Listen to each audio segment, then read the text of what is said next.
You know, when you argue with a fool, you just prove there are two. And I consider Congresswoman Omar, Congresswoman Ocasio-Cortez, Congresswoman Tlaib, Congresswoman Presley, I think is her name. They call themselves the Squad. I consider them to be fools. You guys just heard Senator John Kennedy, and as usual, he is not pulling any punches. He's calling it exactly like he sees it. Look, I know the mainstream media loves to dance around these topics, but Kennedy is touching on something that a lot of us at home have been feeling for a long time.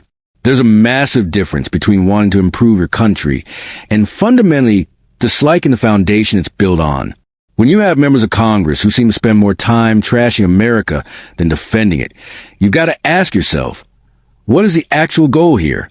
In this video, we're looking at the fallout of Representative Ilhan Omar being removed from the Foreign Affairs Committee. Is it racism, like the Squad is shouting, or is it just plain old accountability for someone who is supposed to represent American interests to the rest of the world?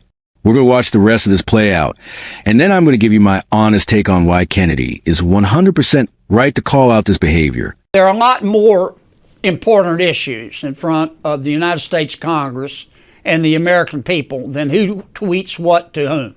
So let me say it one more time. I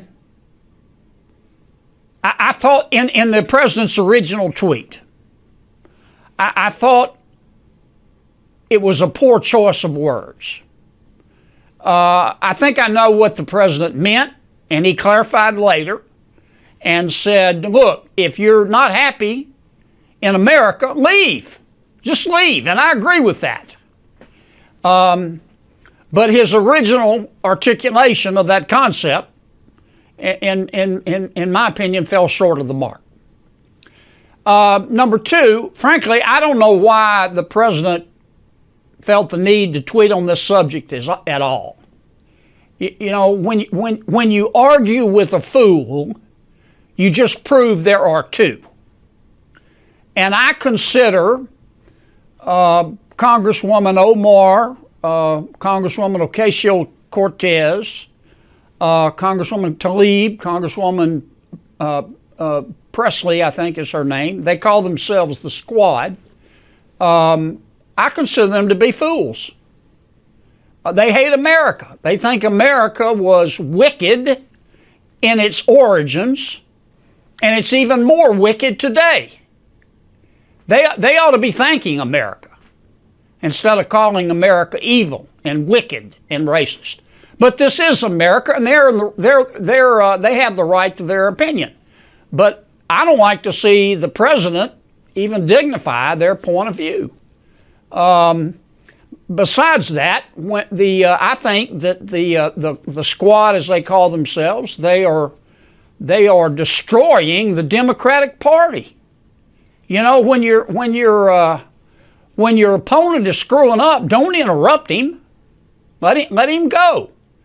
I mean, just looking at this from a political standpoint, if I didn't know better, I would think the members of the Squad were GOP plants.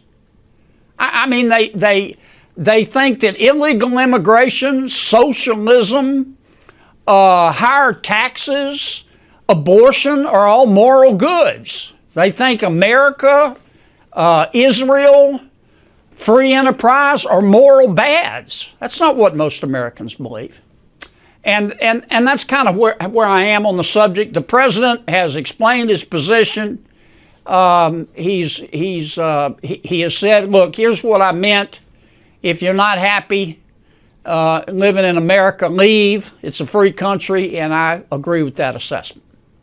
If I am not on this committee for one term, my voice will get louder and stronger, and my leadership will be celebrated around the world as it has been.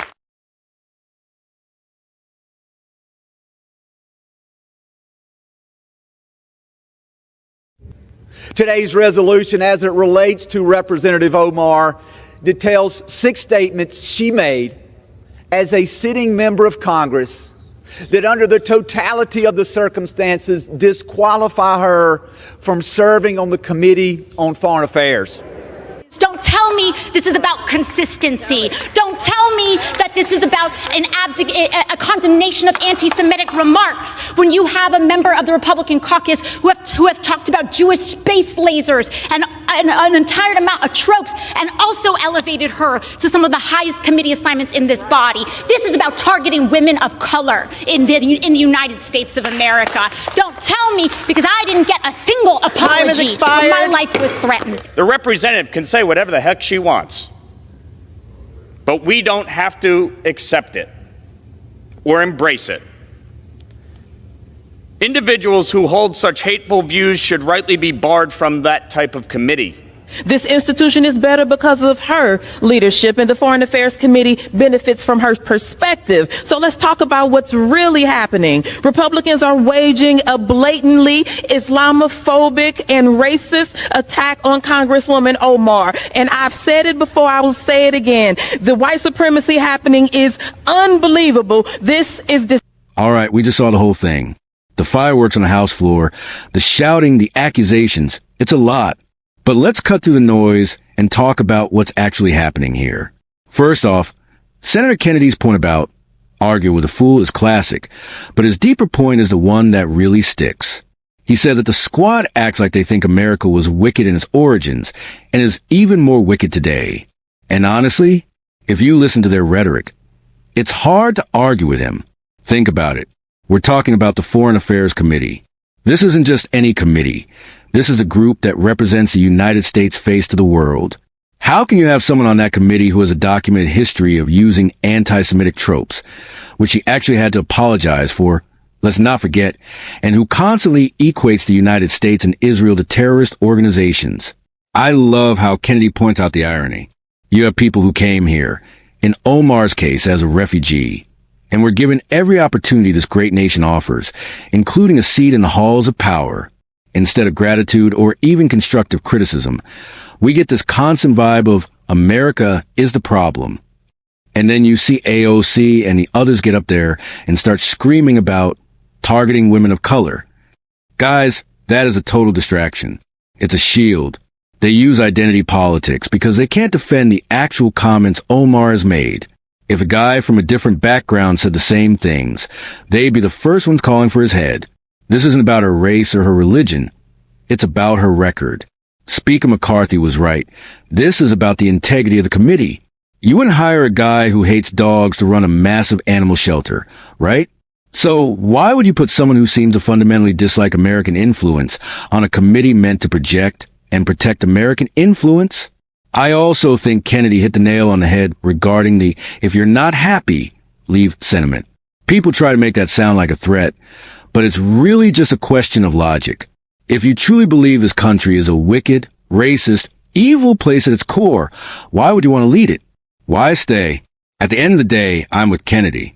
We need people in Washington who, even if they disagree on taxes or healthcare, at least agree that America is a force for good in the world. The decision to remove her was an attack. It was a long overdue standard being set. But hey, that's just my take. What do you guys think? Was Kennedy being too harsh? Or is he the only one brave enough to say what everyone else is thinking?